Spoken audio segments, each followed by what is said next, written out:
Surendranagar collector અને અન્ય ઉચ્ચ અધિકારીઓના નિવાસસ્થાને ગઈકાલે ઈડીએ પાડેલા દરોડા બાદ આજે કડક કાર્યવાહી કરવામાં આવી। તપાસના અંતે નાયબ મામલતદાર ચંદ્રસિંહ મોરીની ધરપકડ કરવામાં આવી છે, જેમને ઈડીની ટીમે અમદાવાદ ગ્રામ્ય કોર્ટ સ્થિત વિશેષ અદાલતમાં રજૂ કરવામાં આવ્યા।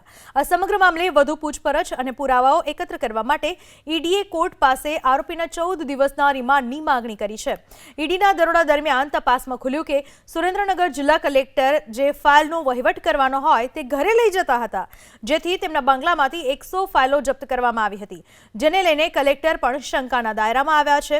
આરોપી નાયબ મામલતદાર ચંદ્રસિંહ મોરીને અમદાવાદ ગ્રામ્ય કોર્ટ ખાતે ઈડીની વિશેષ અદાલતમાં રજૂ કરાયા હતા।